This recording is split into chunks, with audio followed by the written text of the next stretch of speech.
All right, in this section, we're just going to start throwing in some complications because, you know, real life is complicated. So you never get nice, clean problems in real life. So in example 6, we're selecting a string quartet. We need 2 violinists, we need a violist, and we need a cellist. And they're going to be selected from a group of 6 violinists, 3 violists, and 2 cellists. Okay? And the first question is just asking, how many ways can the string quartet be formed? All right, so we're just going to use the multiplication principle. We have to choose the violinists. We have to choose the violist, and we have to choose the cellist. Okay, those are our tasks. Now, the violist and the cellist are pretty easy because we just need one of them. And we know how many we have to choose from. We have 3 violists, so we have 3 choices for violist, and we have 2 choices for cellist. Okay. Now, choosing the violinist is a little different because we got 6 violinists to choose from, and we need to choose 2.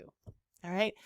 So think about it. You're just going to think about, you've got 6 violinists to choose from. You've got 6 choices for the first, and then you have 5 for the second, and then you have to ask yourself, does the order matter?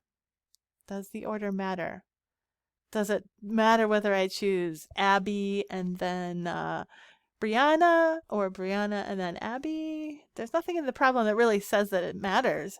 And from a sound standpoint, it's not going to make any difference which order I chose them in.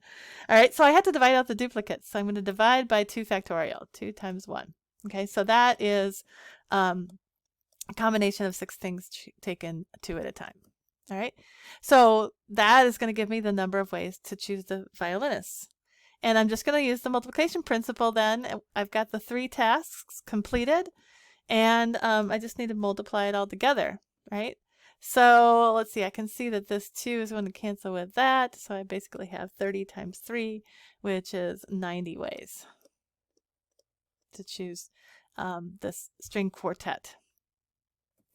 All right, so in part B, it's asking us, in how many ways can the string quartet be formed if one of the violinists is to be designated as first violinist and the other will be the second violinist. All right. So the only thing different here is that one violinist has a designated position, right? They are first violinist, all right? And the other one is second violinist. So they have some sort of order to them now. But we're going to do the same thing. We have to pick, the violinists. We have to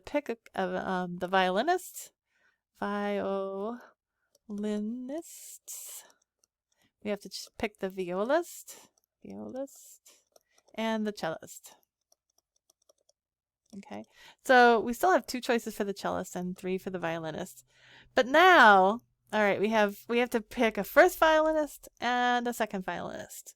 So if Abby is first violinist and Brianna is second violinist, that's different from Brianna being first violinist and Abby being second. All right, so in this case, order matters. So we have 6 choices for the first violinist and 5 for the second violinist. And so that is a permutation of 6 things taken 2 at a time. All right, so now when we multiply, we get 180 ways to pick the string quartet. Okay, so hopefully that made sense. You take a look at the next example, give it a try, and I'll meet you in the next video.